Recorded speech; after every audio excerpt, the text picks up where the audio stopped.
Hello everyone, I am Ishika. Welcome back to Ishika session. आज हम discuss करने वाले हैं अपना क्लास 10 का चैप्टर नंबर 4, क्वाड्रेटिक इक्वेशंस। तो क्वाड्रेटिक इक्वेशंस को समझने के लिए थोड़ा सा बैक आते हैं। हमने डिस्कस करा था अपने चैप्टर नंबर 2, पॉलिनोमियल्स। ठीक है ना। पॉलिनोमियल्स में हम पढ़ चुके हैं क्वाड्रेटिक पॉलिनोमियल्स को। यस, पढ़ चुके हैं। ठीक है, क्या पढ़ चुके हैं हम? Quadratic polynomials. तो क्वाड्रेटिक पॉलिनोमियल, यदि मैं वेरिएबल x की बात करूं, एक सिंगल वेरिएबल x लूं, तो क्वाड्रेटिक पॉलिनोमियल की रिप्रेजेंटेशन क्या होती थी? A x square plus B x plus C type की, where A must be non zero. Degree 2 है ना। ठीक है, तो डिग्री 2 वाले जो पॉलिनोमियल्स होते हैं वो क्या होते थे? Quadratic polynomials. ठीक है, अब इसी क्वाड्रेटिक पॉलिनोमियल को यदि मैं इक्वेट टू जीरो कर दूं, इक्वल्स टू क्या कर दूं? जीरो कर दूं, where A must be non zero, तो ये बन जाएगी आपकी क्वाड्रेटिक इक्वेशन। क्या बन जाएगी? Quadratic equation. कोई दिक्कत? In variable x, in one variable x. Done. दोबारा देख लो। क्वाड्रेटिक पॉलिनोमियल्स क्या होते थे? जिनकी डिग्री क्या होती है? 2। और जनरल फॉर्म क्या थी? A x square plus B x plus C type की, जहाँ पे ए क्या होना चाहिए? Non zero. यदि इस क्वाड्रेटिक पोलिनोमियल को आप इक्वेट टू जीरो कर दो, क्या कर दें? इक्वल्स टू जीरो कर दें, तो ये क्या बन जाएगी? एक क्वाड्रेटिक इक्वेशन बन जाएगी। वेरिएबल क्या है यहाँ पर? एक्स। यहाँ पे ए क्या होना चाहिए? Non zero. ठीक है, क्लियर? चले आगे। तो क्वाड्रेटिक इक्वेशन बेसिकली क्या हो गई? A x square plus B x plus C equals to zero type की, जहाँ पे ए क्या होना चाहिए? Non zero. एग्जाम्पल, एग्जाम्पल देखो। X square minus one equals to zero. X square minus one equals to zero, ये हो गया आपका फर्स्ट एग्जाम्पल। सेकेंड एग्जाम्पल आप ले लो, 5x² plus 6x plus 7 equals to zero. ठीक है, तो ये दो एग्जाम्पल्स आपके हो गए क्वाड्रेटिक इक्वेशन के। ठीक है, चले आगे। चलिए देखिए example number 1। Represent the following situations mathematically. First part क्या है? John and Jivanti together have 45 marbles. John और जीवंती के पास 45 मार्बल्स हैं। Both of them lost 5 marbles each. दोनों के जो है 5 मार्बल जो हैं वो गुम जाते हैं। And the product of the number of marbles they have now is 124। और अब जो उनके पास मार्बल्स हैं उनका प्रोडक्ट दोनों का वो है 124। We would like to find out how many marbles they had to start with. तो आपने क्या फाइंड आउट करना है कि उन्होंने कितने मार्बल्स के साथ स्टार्ट किया था, उनके पास इनिशियली कितने मार्बल्स हैं। मुझे नहीं पता जॉन के पास कितने हैं, जीवंती के पास कितने हैं, बट मुझे ये पता है कि दोनों के पास टुगेदर कितने हैं? 45 मार्बल्स हैं। ठीक है, तो मैं एक वेरिएबल यदि लेना चाहूँ तो मेरे को एक कंसीडर करना पड़ेगा, तो मैं जॉन का कंसीडर कर लेती हूँ। Let number of marbles John have, John have number of marbles, कितने मार्बल्स हैं उसके पास? से एक्स। ठीक है, तो जीवंती के पास कितने होंगे? जीवंती के पास कितने होंगे? टोटल उनके पास 45 हैं। जॉन एंड जीवंती दोनों के पास इकट्ठे जो है 45 है। मान लो फॉर एग्जांपल, समझो ध्यान से, ये पर्सन ए है, ये पर्सन बी है। ठीक है, इन दोनों के पास 20 मार्बल्स हैं इकट्ठे। यदि ए के पास एक्स हैं तो बी के पास बचे हुए होंगे ना। कितने बच गए? 20 माइनस एक्स। राइट। ठीक है, दो पर्सन हैं, दोनों के पास टोटल 20 है। एक के पास यदि एक्स है तो दूसरे के पास क्या होंगे? जो रिमेनिंग रह गया 20 माइनस एक्स। सेम सिनेरियो यहाँ पर है, जॉन एंड जीवंती। मैंने जॉन के एक्स कंसीडर कर लिया, तो जीवंती के पास कितने होंगे अब? 45 माइनस एक्स, बाकी बचे हुए। यहाँ तक ठीक है, ये इनिशियल स्टेज है। अब हुआ क्या कि दोनों के 5-5 मार्बल्स घूम गए हैं। जॉन के भी 5 मार्बल्स घूम गए, जीवंती के भी 5 मार्बल्स घूम गए। घूम गए तो माइनस कर दो। अब 5 मार्बल्स यदि लॉस्ट हो गए हैं after, after lost of 5 marbles, 5 marbles घूमने के बाद, अब 5 मार्बल्स घूम चुके हैं, तो जॉन्स के पास कितने रह जाएंगे? X minus 5। एंड जीवंती के पास कितने रह जाएंगे? 45 minus x minus 5 means 40 minus x. ठीक है, जॉन के पास कितने होंगे x माइनस 5 और जीवंती के पास 40 माइनस एक्स।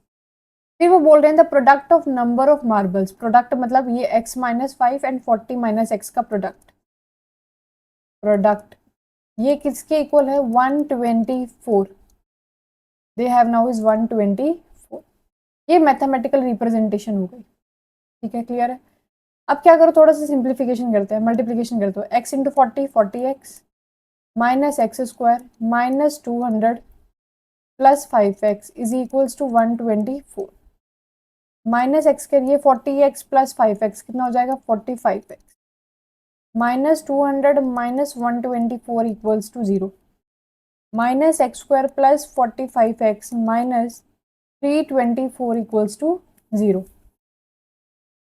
ठीक है, अब ये नेगेटिव है, थोड़ा सा ऑकवर्ड लगता है, हम इसको राइट में शिफ्ट कर देते हैं, तो ये आ जाएगा x square minus 45x plus 324 equals to 0। This is the mathematical representation of this situation. ठीक है, ये सिचुएशन की हमने क्या कर दी, मैथमेटिकल रिप्रेजेंटेशन। उन्होंने यही बोला था ना, रिप्रेजेंट करो फॉलोइंग सिचुएशन को मैथमेटिकली। ठीक है, क्या था कि जॉन और जीवंती के पास 45 मार्बल्स हैं, दोनों के 5-5 मार्बल जो है वो, दोनों के पास इकट्ठे 45 मार्बल्स हैं। ये लाइन इंपॉर्टेंट है, इंडिविजुअल 45-45 नहीं है, दोनों के पास together they have 45 marbles and दोनों के क्या हुए, both of them have lost 5 marbles.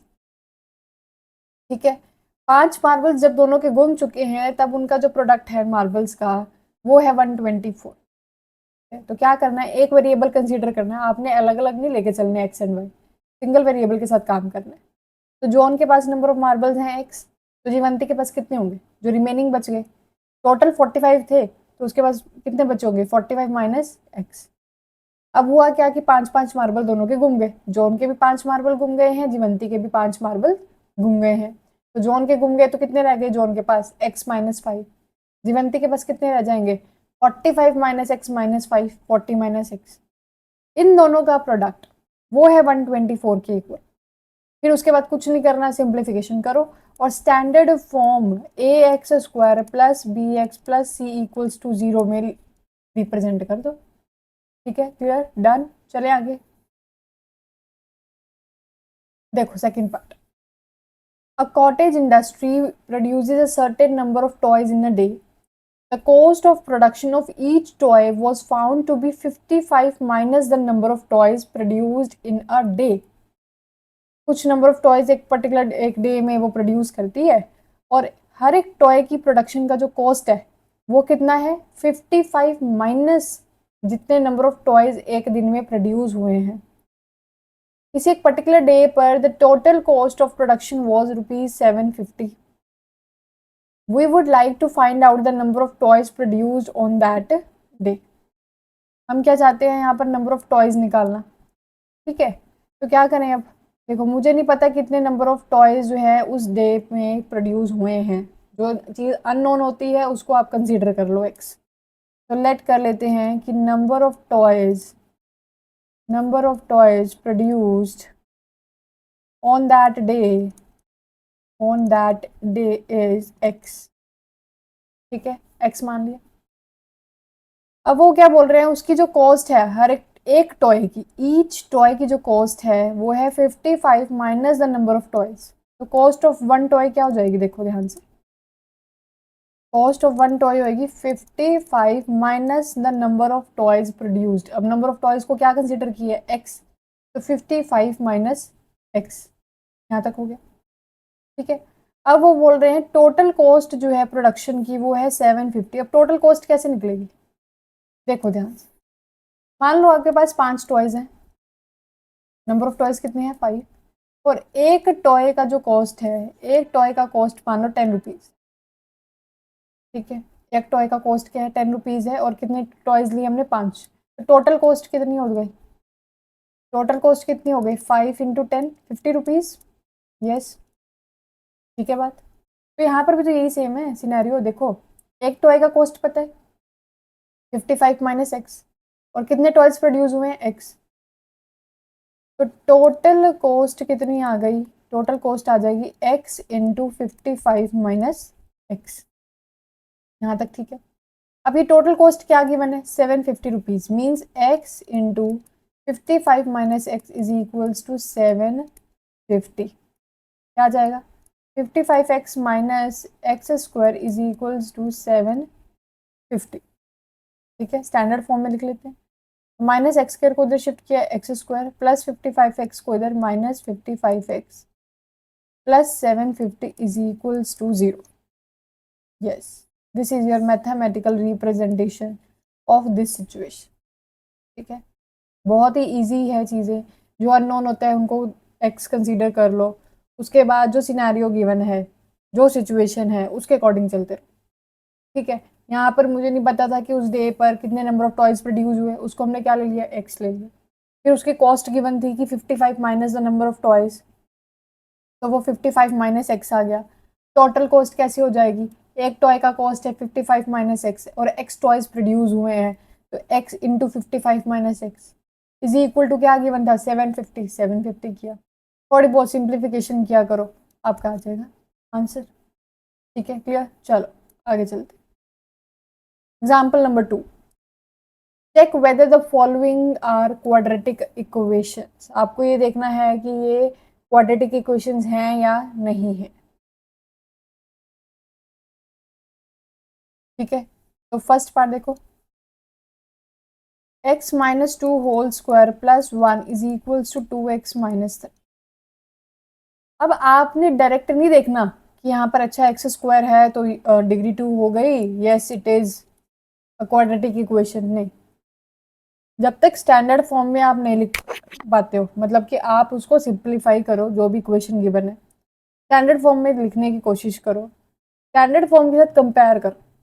यदि एक्स स्क्वायर वाला कोफिशिएंट नॉन जीरो हुआ, मतलब कि एक्स स्क्वायर वाली टर्म यदि प्रेजेंट है, तब तो वो क्वाड्रेटिक है, अदरवाइज नहीं है। ठीक है, देखो पहला पार्ट क्या है, x minus two whole square plus 1 equal to 2x minus 3।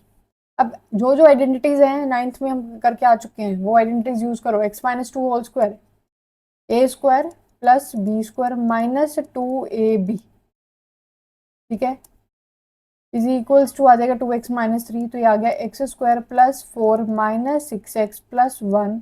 इसको लेफ्ट में शिफ्ट कर लो, minus 2x plus 3 is equals to 0। X square का कोफिशिएंट 1 है यहाँ पर, और कहीं पर ये टर्म नहीं है, तो एक्स स्क्वायर लिखा, माइनस 6 माइनस 2, लाइक टर्म्स को ऐड एंड सब्ट्रैक्ट कर सकते हैं, तो माइनस 6x और माइनस 2x हो जाएगा minus 8x। 4 plus 1 5 plus 3 8 plus 8 equals to, देखो स्टैंडर्ड फॉर्म बन गई आपकी a x square plus B x plus C type की। यस, ठीक है, तो ये क्या है, yes it is a quadratic polynomial. Done, clear. अब जरा सेकंड पार्ट को देखो ध्यान से। सेकंड पार्ट है x into x plus 1 plus 8 is equals to x plus 2 into x minus 2। क्या आ जाएगा, x into x x square plus x into 1 plus 8 is equals to, अब देखो राइट साइड पर ध्यान से देखो, आइडेंटिटी लग जाएगी a plus b a minus b वाली। a plus b a minus b क्या होता है, a square minus b square. क्या आ जाएगा, एक्स स्क्वायर माइनस 2 स्क्वायर। ठीक है, यहाँ तक लेफ्ट में शिफ्ट करो, minus x square plus 4 equal to 0। Minus x square plus x square क्या हो गया, cancel. X plus 8 plus 4 12 equals to 0। देखो यहाँ पर एक्स स्क्वायर की टर्म ही नहीं है, एक्स स्क्वायर की टर्म नहीं है, डिग्री 2 नहीं बनी, तो no it is not a quadratic equation. ठीक है, क्लियर। चले अगले पार्ट पर। थर्ड पार्ट को आप खुद से ट्राई करो। ठीक है, मैं फोर्थ पार्ट करती हूँ। फोर्थ पार्ट देखो, x plus 2 whole cube is equal to x cube minus 4। अब यहाँ पर देखो लेफ्ट साइड में कौन सी आइडेंटिटी लगेगी, a plus b whole cube. क्या होता है, a cube plus b cube plus 3a square b plus 3ab square. Yes, क्या आ जाएगा, एक्स क्यूब प्लस 2 क्यूब कितना हो गया 8 प्लस 3a स्क्वायर बी, क्या आ जाएगा 6x square plus 3ab square 4 3 ज़ा 12 x equal to x cube minus 4। X cube plus 8 plus 6x square plus 12x minus x cube plus 4 equals to 0। Minus x cube और plus x cube cancel, क्या आ जाएगा 6x square plus 12x, 8 plus 4 हो गया 12 equals to 0। देखो degree क्या आ रही है 2। Yes it is a quadratic equation. तो अब कई बच्चे क्या करने वाले हैं ना, डायरेक्ट देखेंगे अच्छा यहाँ तो एक्स क्यूब की टर्म आ गई, एक्स की पावर क्या आ गई 3 आ गई, 3 तो नहीं होनी चाहिए क्वाड्रेटिक में, तो ये क्वाड्रेटिक नहीं है। नहीं, जब तक आप उसको सिंप्लीफाई नहीं कर लेते, उसको स्टैंडर्ड फॉर्म में नहीं लिख लेते, तब तक कोई जजमेंट नहीं करनी कि ये क्वाड्रेटिक है या नहीं है। ठीक है, सिर्फ देखने से नहीं चलने वाला, बोर्ड में इतना इजी क्वेश्चन नहीं आएगा कि आपने देखा बता दिया कि ये क्वाड्रेटिक है या नहीं। ठीक है, चलिए आगे चलते हैं। ओके, अब हम स्टार्ट करते हैं अपनी एक्सरसाइज 4.1। एग्जाम्पल्स हम कवर कर चुके हैं, अब एक्सरसाइज पर आते हैं। एक्सरसाइज में भी आपका क्वेश्चन नंबर 1 यही है, check whether the following are quadratic equation. क्या करोगे, फर्स्ट ऑफ ऑल सिंप्लीफिकेशन, जब तक सिंप्लीफिकेशन नहीं हो जाती तब तक जजमेंट नहीं देनी। ठीक है, तो ये आपका होमवर्क है। आइडेंटिटीज को यूज करो। आइडेंटिटीज कौन कौन सी लगने वाली हैं देख लो ध्यान से एक बार। A plus b whole square, A square plus B square plus 2ab। Identities लिख देती हूँ मैं, उसको आप रिवाइज कर लो और उसके बाद ये क्वेश्चन अटेम्प्ट करो। ठीक है, a minus b whole square is a square plus B square minus 2ab। A plus b a minus b, a square minus b square. A plus b whole cube, a cube plus b cube plus 3a square b plus 3ab square. A minus b whole cube, a cube minus b cube minus 3a square b plus 3ab square. A cube plus b cube, a plus b, a square plus B square minus a b. A cube minus b cube, a minus b, a square plus B square plus a b. ठीक है, done यहाँ तक।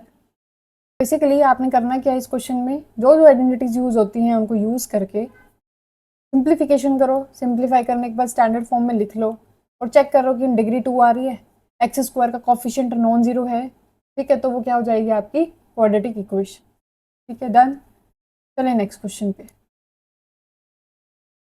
देखिए, question number 2, represent the following situation in the form of quadratic equations. Quadratic equations की form में आपने इन situation को represent करना है। जैसे हमने जॉन एंड जीवंती वाला किया, कॉटेज इंडस्ट्री वाला किया, उसी के अकॉर्डिंग ये क्वेश्चन अटेम्प्ट करने हैं। ठीक है, तो फर्स्ट पार्ट देखते हैं। The area of a rectangular plot is 528 metre square. Length of the plot is 1 more than twice its breadth. We need to find the length and breadth of the plot. Area है 528 metre square, जो plot की length है वो है 1 more, एक ज़्यादा, इससे twice its breath. और हमें क्या फाइंड आउट करनी है, लेंथ एंड ब्रेथ। आपको दो वेरिएबल कंसीडर नहीं करने, पहले तो ये बात ध्यान में रखो, सिंगल वेरिएबल के साथ काम करना है। ठीक है, तो मैं यहाँ पर ब्रेथ को अज्यूम कर लेती हूँ x। Let breadth of the rectangular plot is x metre. ठीक है, तो लेंथ क्या हो जाएगी, देखो सिचुएशन गिवन है आपको, लेंथ जो है वो 1 more मतलब +1, इससे ट्वाइस इट्स ब्रेथ। ब्रेथ क्या थी x, उसका ट्वाइस मतलब 2 गुना, तो 2x + 1 क्या हो जाएगी आपकी लेंथ। ये ब्रैकेट में जो m लिखा है that stands for the unit metre. ठीक है, अब एरिया क्या होता है रेक्टेंगुलर प्लॉट का, एरिया क्या होता है length into breadth. Yes, length क्या है 2x + 1, ब्रेथ क्या है x, और ये क्या गिवन है 528। हो गया, इजी है ना। 528 इज इक्वल्स टू क्या आ गया 2x स्क्वायर प्लस x। 528 को राइट में शिफ्ट कर लो तो 2x square plus x minus 528 equals to 0। ये आ गई आपकी क्वाड्रेटिक इक्वेशन। ठीक है, क्लियर हो गया, डन। ब्रेथ को आपने x कंसीडर कर लिया, लेंथ आपकी है 2x + 1, एरिया होता है लेंथ इंटू ब्रेथ, तो 2x + 1 into x is equals to 528, equation बन गई आपकी। चले आगे, चलिए देखिए second part. The product of two consecutive positive integer is 306। दो कॉन्जिक्यूटिव पॉजिटिव इंटीजर्स का प्रोडक्ट जो है वो 306 है and we need to find the integers. ठीक है, अब पॉजिटिव इंटीजर्स क्या होते हैं? Positive integer basically natural numbers होते हैं। क्या होते हैं? Natural numbers. ठीक है, प्रोडक्ट देखते हैं। अब दो कॉन्जिक्यूटिव इंटीजर का मतलब क्या होता है? कॉन्जिक्यूटिव का मतलब होता है जो लगातार रहते हैं, जैसे 5 6 3 4 12 13 एक साथ आते हैं जो। ठीक है ना, तो यदि एक पहले वाला में फर्स्ट जो इंटीजर है, लेट करिए कि आपका जो फर्स्ट पॉजिटिव इंटीजर है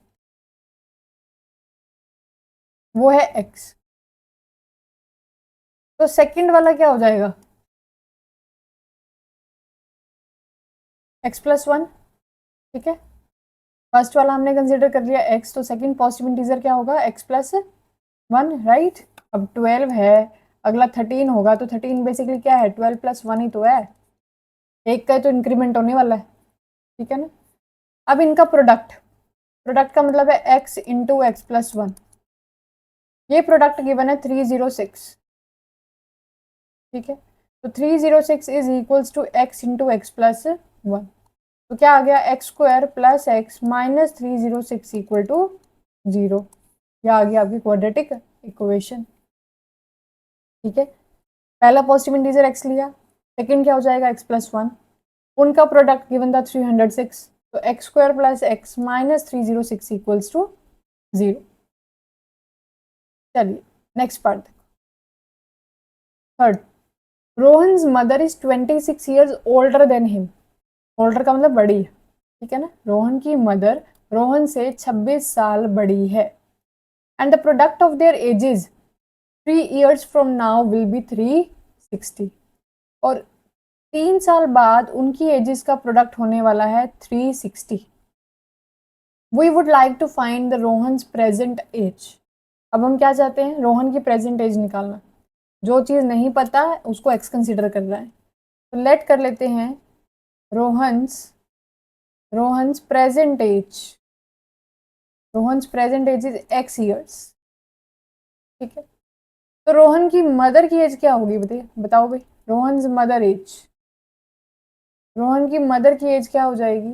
26 ईयर्स बड़ी है ना, x+26। इतनी बात क्लियर हुई? रोहन की यदि एज x है तो रोहन की मदर जो है उससे 26 साल बड़े हैं, तो क्या हो जाएगी? x+26। अब वो बोल रहे हैं 3 years फ्रॉम नाउ, मतलब आफ्टर 3 years। आफ्टर 3 years, अब 3 साल बाद क्या होने वाला है? रोहन की एज क्या हो जाएगी? रोहन की एज हो जाएगी x+3, 3 साल बड़ा हो जाएगा वो। और रोहन की मदर की एज क्या हो जाएगी? रोहन मदर एज क्या हो जाएगी? देखो, x+26+3, वो भी तो 3 साल बड़े हो जाएंगे। क्या हो जाएगा? x+29। यस, उनका प्रोडक्ट मतलब कि रोहन और रोहन की मदर की एज का प्रोडक्ट x+3 इंटू x+29, ये प्रोडक्ट हो जाएगा 360 इक्वल टू 360। करते हैं simplification. x into x² plus 29x plus 3x plus 29 into 3 9 ज़ा 27, 3 2 ज़ा 6 प्लस 2 8 माइनस 360 इक्वल टू 0। तो x² प्लस 29 प्लस 3 हो जाएगा आपका 32x minus 10 minus 7 3, 15 minus 8 7, 273 equals to 0। ठीक है, चलें आगे। ओके, देखिए next part. A train travels a distance of 480 kilometre at a uniform speed. Train जो है एक यूनिफॉर्म स्पीड के साथ 480 किलोमीटर का डिस्टेंस कवर करती है। If the speed had been 8 kilometre per hour less than it would have taken 3 hours more to cover the same distance. यदि speed उसकी 8 किलोमीटर प्रति घंटा से कम हो जाए तो उसको 3 घंटे ज़्यादा लगने वाले हैं वही सेम डिस्टेंस को कवर करने के लिए। And we need to find the speed of the train. ठीक है, यूनिफॉर्म स्पीड का मतलब होता है कि स्पीड चेंज नहीं होने वाली, एक कांस्टेंट स्पीड के साथ वो चलने वाली है ट्रेन। ठीक है, अब 480 किलोमीटर का डिस्टेंस वो ट्रैवल करती है, मुझे नहीं पता किस स्पीड के साथ चल रही है, तो मैं उसको लेट कर लेती हूँ x। Let speed of the train is x kilometre per our. ठीक है, यहाँ तक क्लियर हुआ। अब डिस्टेंस कितना कवर करना है उसने, डिस्टेंस कवर करना है 480 किलोमीटर्स का। तो टाइम कितना लगेगा भाई, टाइम कितना लगेगा, देखो स्पीड क्या होता है, डिस्टेंस अपॉन टाइम। हाँ जी ठीक है, स्पीड क्या होता है, डिस्टेंस अपॉन टाइम। स्पीड क्या है x, डिस्टेंस है 480, डिवाइड बाय में टाइम, तो टाइम क्या आ गया 480 डिवाइड बाय x। यस ठीक है, 480 किलोमीटर का डिस्टेंस कवर करने के लिए with speed x kilometre per our time लगने वाला है 480 डिवाइड बाय में x आवर्स। ठीक है, speed is x kilometre per our, distance है 480, तो टाइम है 480 बाय x। कोई दिक्कत यहाँ तक। अब उसने बोला कि स्पीड 8 किलोमीटर पर आवर से लेस हो चुकी है, मतलब अब सीन जो है चेंज हो गया, स्पीड 8 माइनस हो गई भाई, x minus 8 kilometre per our. Time कितना लग रहा है उसको, अब टाइम लगेगा 3 आवर्स मोर, मतलब जो पहले टाइम लग रहा था उसका 3 घंटे ज़्यादा। मतलब पहले टाइम क्या था 480 बाई एक्स, प्लस क्या हो जाएगा 3। कोई दिक्कत यहाँ तक। डिस्टेंस सेम रहने वाला है, डिस्टेंस वही 480 किलोमीटर्स का कवर करना है। ठीक है, यहाँ पर मैं फॉर्मूला दोबारा से रिपीट करूंगी कि स्पीड क्या होती है, डिस्टेंस अपॉन टाइम। तो स्पीड क्या है x माइनस 8, डिस्टेंस कितना कवर करना है 480, और टाइम क्या है 480 डिवाइड बाई x प्लस 3। कोई दिक्कत यहाँ तक। बस इसको सिंप्लीफाई कर लो, क्रॉस मल्टीप्लीकेशन कर लेते हैं। क्रॉस मल्टीप्लीकेशन करते हैं तो x minus 8 480 divide by x plus 3 is equals to 480। LCM ले लेना, तो x minus 8 480 plus 3x is equal to 480x। यहाँ तक क्लियर हो गया। ठीक है, x minus 8 into 480 plus 3x, यहाँ पर कर देते हैं x minus 8 480 plus 3x is equals to 480x। कर लो simplify, 480x plus 3x square minus 0 8 8 जा 64 4 6 8 4 जा 32 32 प्लस 6 38 माइनस 24x, इसको इधर शिफ्ट किया minus 480x equal to 0। Minus 480 plus 480 cancel हो गया, इक्वेशन आ गई 3x square minus 24x minus 3840 equals to 0। This is a equation, quadratic equation. एक सिंपल सा फॉर्मूला यूज किया, स्पीड जो है वो होती है डिस्टेंस अपॉन टाइम। दोनों सिचुएशन में लग गया, इनिशियल वाली भी और आफ्टर चेंज वाली भी। स्पीड है x kilometre per our Lee, distance 480 kilometre का कवर करना है, तो टाइम लगेगा 480 बाई एक्स। अब उसने बोला स्पीड को हम 8 किलोमीटर पर आवर से कम कर देते हैं, तो टाइम 3 घंटे ज़्यादा लगने वाला है, तो स्पीड हो गई x माइनस 8, टाइम हो गया 480 बाई एक्स प्लस 3। डिस्टेंस बोल रहा है सेम है, तो मतलब 480 ही आ गया।